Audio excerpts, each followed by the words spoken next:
Hey, my name's Sean Teis. I'm excited to have you back on the Let's Talk About Fatherlessness show. I have a guest today named Eran Holt. It's great to have you, Eran. Hey, great to be here, Sean, and great to reconnect with you, my friend. We've been hanging out for a while together, but been doing all stuff in different parts of the country, right? So it's cool to reconnect. We were just talking. You're in one of my favorite cities in America. You're in Pittsburgh, man. Pittsburgh. Let's go. My son, Let's my go. son's actually been saying, he's like, we need to go on a vacation to Pittsburgh. Like, who says that? You know what I mean? Yeah, I don't know. I mean, apparently your son, but he he yeah, loved it. We yeah, went there. We went there yeah, years ago. How old he was? But we went to that. What's that? Heinz Museum. The Heinz yeah, Museum. And you guys got yeah, the Carnegie Science Center. You guys, and this isn't yeah. a commercial for Pittsburgh, but I love Pittsburgh. I mean, It's a best fun ketchup city. in the world. So if that's your thing, Exactly. then come on by. Well, you got what's it, Acrisure Stadium now? You know, Oh, well, we don't what's really Heinz call it Field? that. Well, I It's know. Heinz Field to us. We're in full-blown rebellion over here. Training camp and went to training camp last year, and they had a little pieces of like Heinz Field you could buy for real cheap. It's like it Oh was like one of gosh. the cup holder clips. Right. We all got one. It was like a buck or something. But Yeah. I'm like, I gotta have a Yeah. piece of Heinz Field. You know what I'm saying? And You the got ketchup to. bottles. How dare they take the ketchup bottles down if by the scoreboard? I mean, it's I uh, know they worked out some agreement because I someone gave me some tickets to the last game of the year okay. this past Yeah. season, which oddly for me is the very first time I've ever been in the Oh stadium. wow. I've Okay. never been in the stadium before all these years. And so someone gave me and my son tickets, and he and I and a couple of his friends, we went to the game. Great game. Obviously, we were right there on the edge of making the playoffs. We just needed that Miami game to go the right direction, and it did not. But they do have Heinz stuff up in the stadium again now, even Yeah. though it's Acrisure Stadium, So Yeah. I I don't had heard know. they I were don't know gonna have what they're some doing. sponsorship, but they wanted like Yeah. 10 million. So Heinz is like, forget it. But anyways, you a Penguins guy? Just real quick. I mean, we're not here to talk about Pittsburgh, but you a Penguins guy Oh, too? I'm like a fair weather Penguins fan, meaning when they make the playoffs, I pay attention and I'll watch. And one of my nephews uh has season tickets through his Oh, father-in-law. So I usually get to go like one game a year. He'll take me yeah. for a game, So that's kind of fun. That's awesome. That's awesome, But man. Well, but don't ask about the Pirates. I don't want to talk about them. So I know I just still don't have an MLB team. Well, it's kind of like all these people that are in college basketball, and I grew up around Penn State, and Penn State basketball is just it's just not there. sure. You know what I'm saying? Yeah. I mean, Yeah. at least you have Pittsburgh, which they're usually pretty decent at Well, they are basketball. this year because they got all that NIL money now, so they're doing good. Oh, there you go, there you go. But tell us more about your ministry before we jump into talking about fatherlessness. Yeah, my wife and I, we direct a nonprofit ministry called Lead the Generation, and we've been doing this full time since 2017. We started this right as we were transitioning from about 20 years of being involved in local church ministry as student pastors, and and initially, I think the first couple years we were just kind of trying to find our way. I think that's pretty common for nonprofits, and so we had a conference that we did. That's how you and I connected through one of our conferences, and you were a part of several of them over the years. And but over the last couple of years, the Lord's really refined and sharpened the vision that He has for us. And so we resource and equip next generation leaders. So kids ministry leaders, youth pastors, youth leaders, from the volunteer in the small church who has a youth ministry or a kids ministry with a handful of, kids or students to the full-time vocational and everywhere in between, and so we resource and coach and equip. And so we do that through our conference. We do that through year-long coaching experiences. We do that through several different podcasts that we have, different resource library that we make available to people. So all sorts of different ways and means that we use in order to come alongside of next generation leaders and help them be as effective as they possibly can be.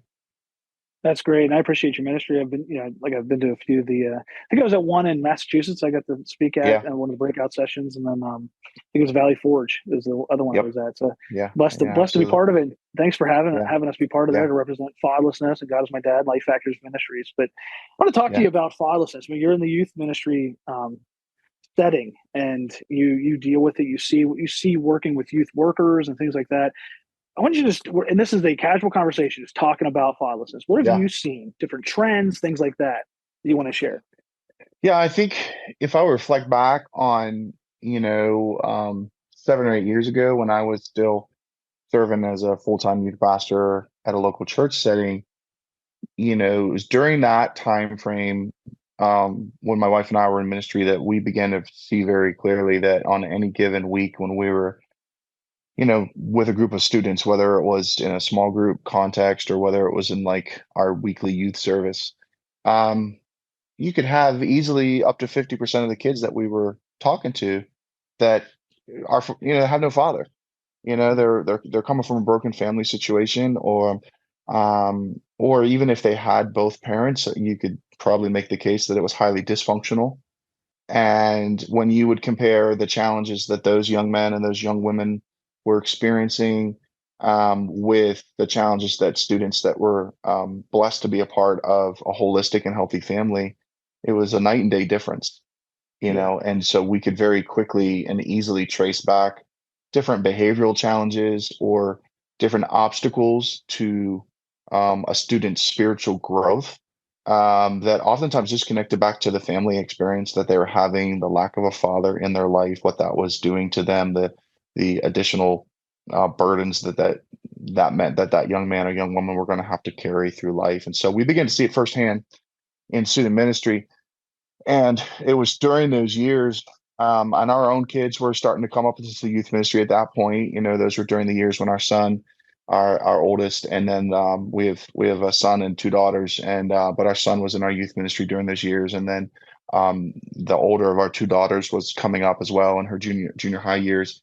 And I mean, I just remember very clearly feeling that, in a good sense, that weight as a youth pastor of, I need to take on a mantle of becoming a spiritual father, and my wife a spiritual mother to so many of these young men and women that are in our youth ministry, in part because many of them didn't have a father, and so they needed a father figure in their life in that way.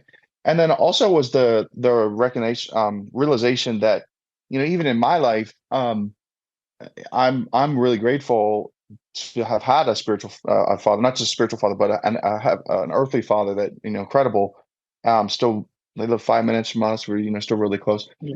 But I can reflect back as a young man on the great need that I had as a young man, even having a great father, of needing a spiritual father or fathers as well.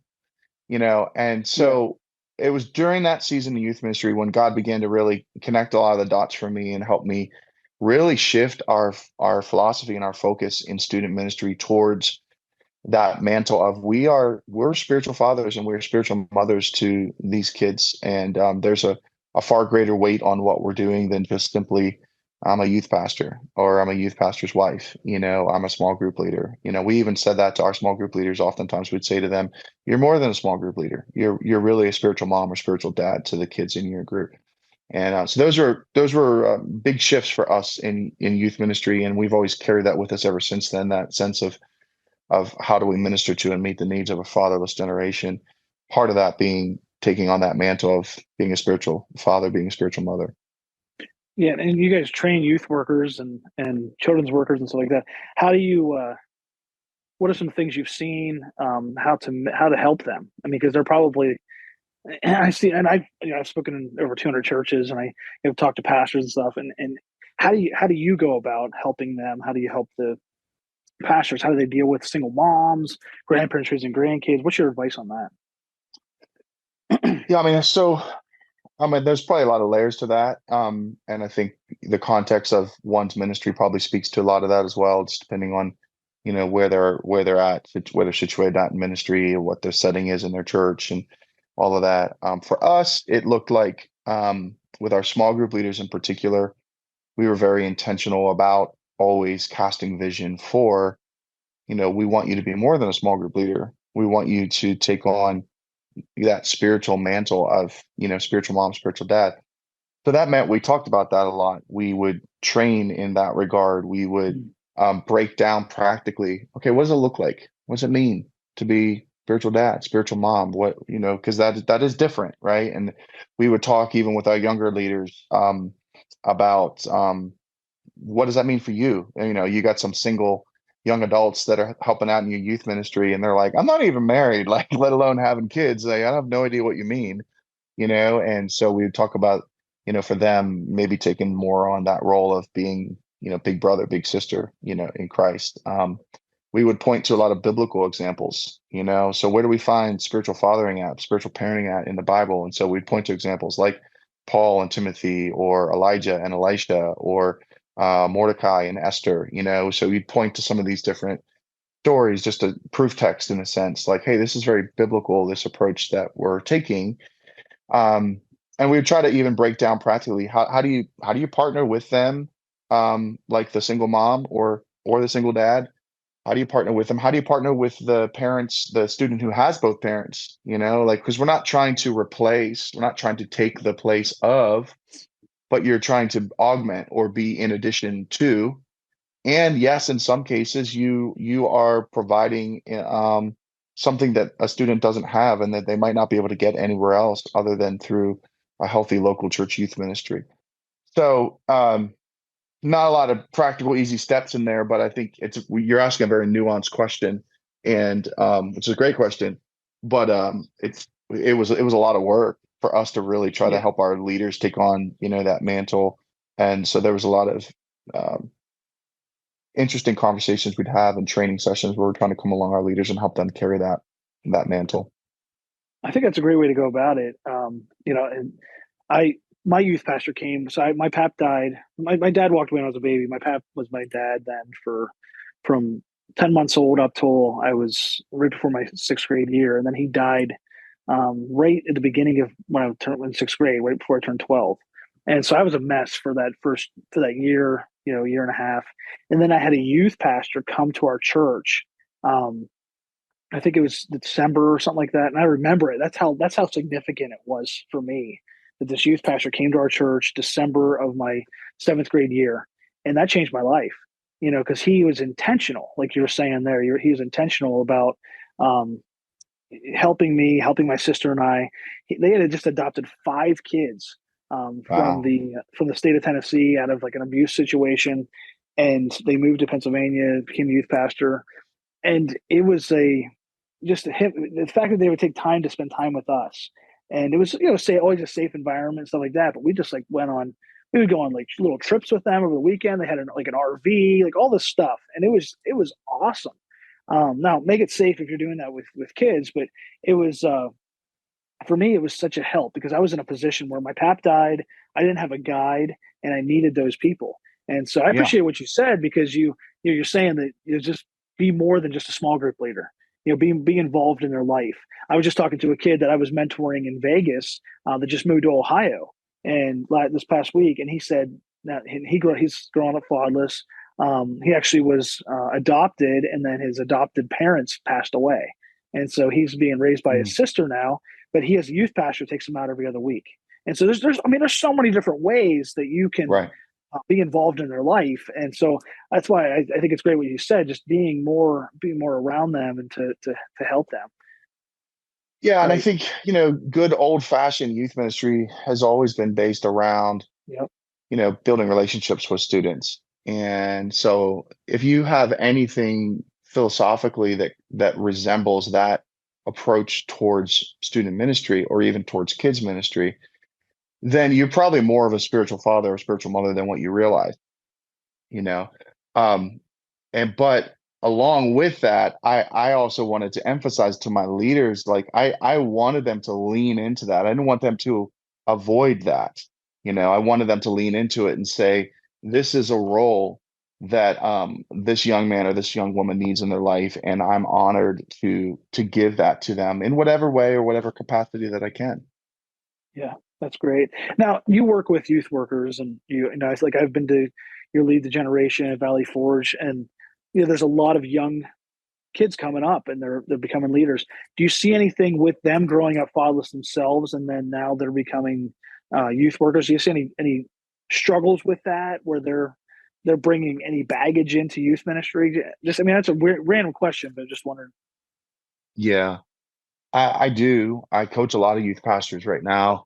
Um, and I think all of us, myself included, and again, Yeah. I would reflect on my years living with my parents and whatnot as really good years. But all of us carry a father wound and a mother wound to some degree.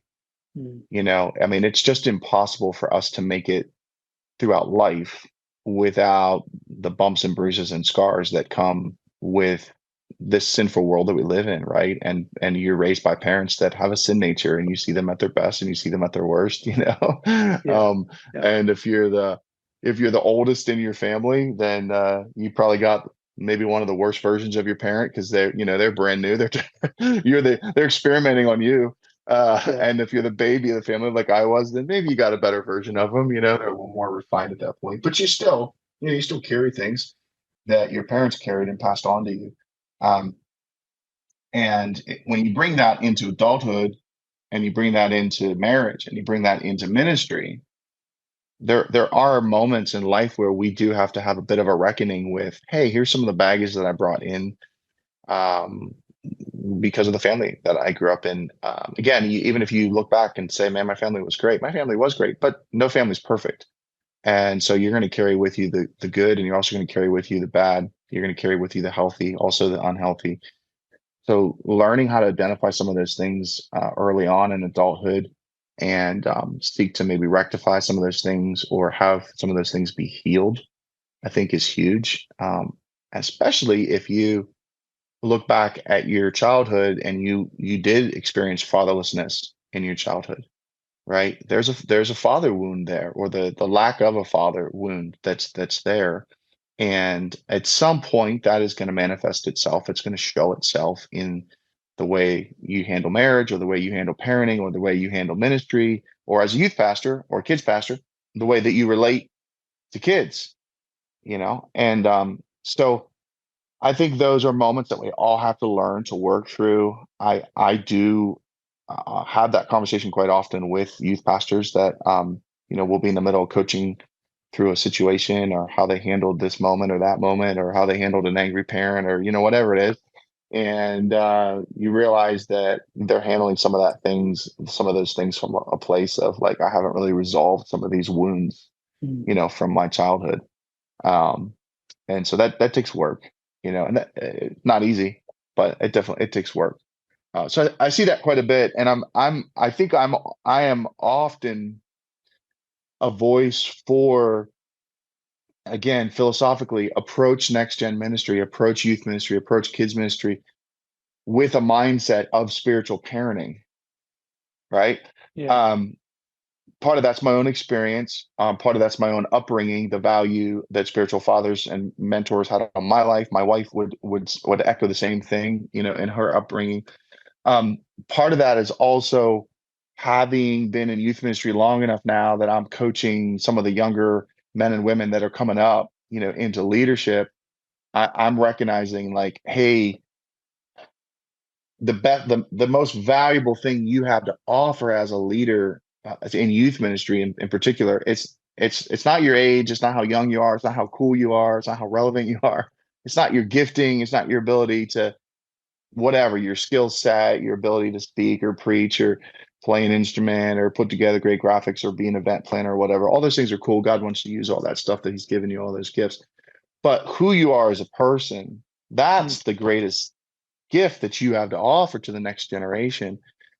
And if you're still stuck in a place of wounding because of fatherlessness in your own life, or if you're stuck in a place of emotional immaturity because you haven't worked through some of the baggage that you brought into adulthood from your family situation, then you will be capped. There'll be a ceiling, or there'll be a lid on how much you can really offer, Wow. until you work through some of those things. And so that's one of the things that has scares me about the trends that are happening in the youth ministry world right now, because there's some pretty dangerous trends that are taking place in the American church. One of them being that very few young leaders want to even go into youth ministry anymore. And so there's a bit of a crisis in our country right now of lead pastors not even being able to find a youth pastor, even if they have a budget to hire one. Um, And then there's also the trend of, well, when we do hire, we want to hire someone really young because the assumption is that it takes a young adult in order to connect with a student. And I now look at that completely opposite. I say, well, it also takes an older adult who can fulfill the role of a spiritual father, and that Yeah. actually I would make the case will produce the opportunity for more spiritual growth in a student than what maybe a younger or less experienced young adult can bring. That's so true. My wife's uncle was a senior pastor. He used to be a youth pastor and a youth director or something like that. And he was a senior pastor for a long time in Indiana. And then he went down to Florida, became a family pastor over the youth ministries and stuff like that. Mhm. And then this recently he actually took on the role as the youth pastor as well. And the reason why he accepted it, because they were looking for a youth pastor, he was trying to hire somebody. And the reason why he accepted it is he said these kids were asking him, "Will you just be our youth pastor? You know, will you just be?" Yeah, And these like middle yeah, school kids, and yeah, he just had his daughter just had his first grandchild, and so yeah, he's like, he's like in his, I don't know, 50s or something like that. But these kids are yeah. craving that fatherly influence, That's and what they so I want. think that's It a great really idea. is.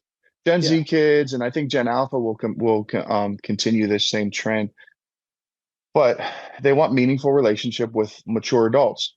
They want meaningful relationships with adults that can model for them what successful and healthy adulthood looks like, yeah, And you have a trend in America right now where culture, this is not the message of the Bible, but the message of culture. American culture is telling our young people to stay young as long as they possibly can. Um, Almost implying once you actually become a real adult, once you go through adulting, as they would like to call it, life's going to get really boring for you, you know. And so you have a generation of kids who don't want to grow up. You have from American culture right now, I think we're getting close to the average age that a young adult is married is close to 30 years old now.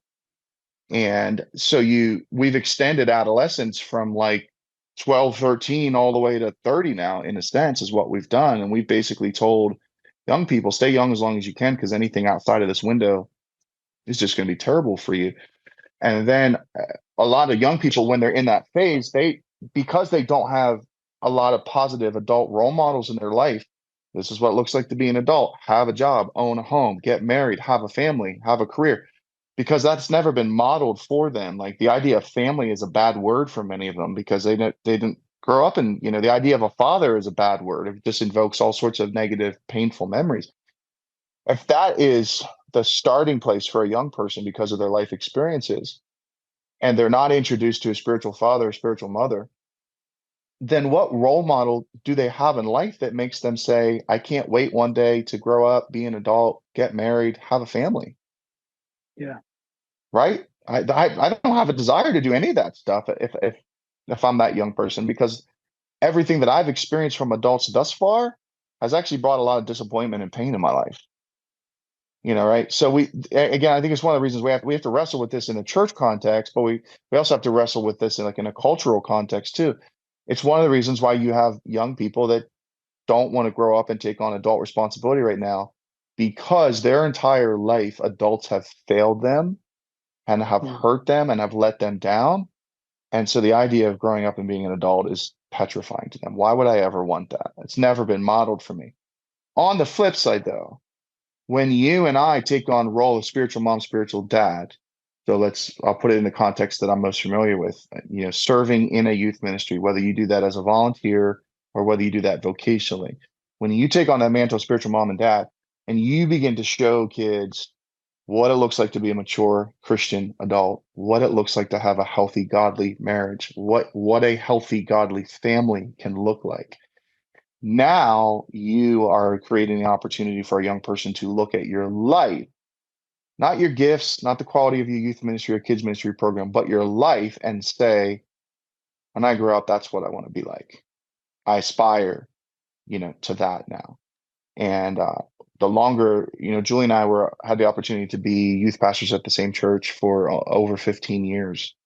And during that tenure, especially during the latter half of that tenure, I lost count of how many times kids would send me a Father's Day card and say thanks for being the only real dad I've ever had, or how many times we'd have kids over.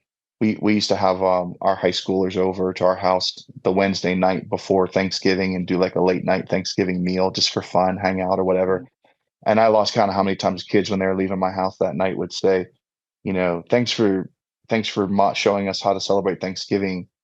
And I would say something like, well, you'll be with your family tomorrow. And they'll be like, no, we don't do anything. I'll be hiding in my room all day. And one day when I have a family, I want it to be like yours, you know. So like those statements, man, they're affirming on one hand, but on the other hand, they really shaped my view of how I was supposed to approach being involved in a young person's life. And I realized it was about a whole lot more than being able to put together a cool program, take cool trips, and be the cool guy and preach the sermons or whatnot. It was about the life I was living that was inspiring them, that their future can be much greater than what their past has been. Yeah. Wow. You're like making me want to be a youth pastor again. Let's go. Sign Let's up, do Sean. it. Come on. I love that part of it. Just working with kids, man. Just trying to just Yeah. being in their life. That was probably my favorite part. Just being around them and just trying to influence them. And now you're talking about like, man, I get back into it. I'm just kidding. Well, Lord Well, willing, I would. I would if it was God's will, but I get. yeah, but I mean, you're doing it in the lane that God's giving you to run in right now. I mean, you have an incredible ministry that is focusing on the issue of fatherlessness, and the message that you're bringing to churches when you travel and speak, the programs and resources that you're offering the churches, the training that you're offering. Really, I don't know what verbiage you always use, but as I view it from an outsider looking in, I look at that and I say, man, Sean, you're called to go raise up the next generation of spiritual fathers and mothers in our churches Mm. who can do that, and you don't have to be paid. You don't have to be on staff. You don't have to have the title of youth pastor. You Yeah. don't even have to feel called to that. You just, to like, I'm called to, be like a youth pastor or a kids pastor. You just have to feel the weight of, I want to, as an adult, I want to be a spiritual role model for the next generation. And Yeah. True. sometimes as an adult, you do that because you had that in your life and you know how important it was for you and your development as a young man or young woman.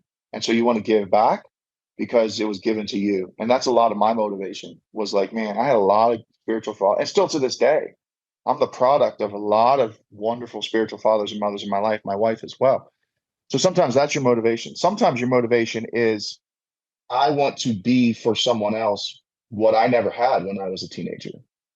Hmm. And so I know that side of it. I know how hard that was for me as a young girl or a young boy, not having a father or a mother or a healthy family, and all the challenges that that presented me, in life. I mean, some of us as adults, we've spent half of our adulthood trying to get over the wounds and the pain of the family that we were raised in. Yeah. Right. So some of us are motivated from that perspective, which I think is equally as valuable, to say, I'm going to fill in the gap because there was no one there for me. Exactly. That's so true. One of my best youth leaders was a guy in his 70s. Him and his wife became part of one of the volunteers with our youth group, and they were great because he was like grandpa in the youth group. And yeah, Yeah. I had one guy tell me, he's like, I did my time, I served in church, I helped. I was talking to him about volunteering about something.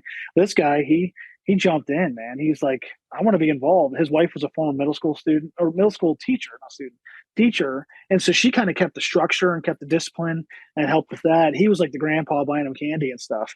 And so it was a great balance of youth leaders because they Yeah. were there just to, Yeah. and they were willing to be part of it. So I love what you said there, because it's just, we need people to raise up and just be involved with the youth around them. My experience with Gen Z kids has been, the older you are as an adult, the more affinity they have towards you. That's great. Either because they're not easily impressed anymore, because we all got phones and internet and YouTube and all that kind of stuff. So you can literally be the coolest young adult in the whole area, but that doesn't really easily impress Gen Z kids any longer because they got that on their phone. They can get that anytime they want. When you are an older adult, like I'm a grandparent now myself. My son has a little baby girl. We have number two on the way, Easter Sunday, little Great. grandson coming, right? Congratulations. But That's great. thank you. My experience with Gen Z kids has been, man, the older and more mature and established you are, the more affinity they have towards you, because Yeah. that's what they long for. They want that in their lives. That's true. Well, we have to wrap up. We have less than a minute left, but I just wanted to give you an opportunity to be able to tell us where to find you, what website, social media, where can they find you? Yeah. You can find our ministry at leadthegeneration.com, and you can find me at Eran Holt, EranHolt. You'll find me there with all the social media feeds, and that's also my email address, aaronholt@gmail.com, EranHolt. I was a PK, pastor's kid, so you can thank my dad for finding my spelling in a genealogy somewhere in the book of Numbers. So That's great. Well, thank you so much, Eran. Thanks for being on with us today. To learn more about how you can get involved in fatherless family ministry, visit lifefactors.org, where you can find some free resources. You can find our books that we have. You can find even the program that we have to help you start a single mom ministry within your ministry or within your church. We can all work together to lead fatherless families to the Heavenly Father.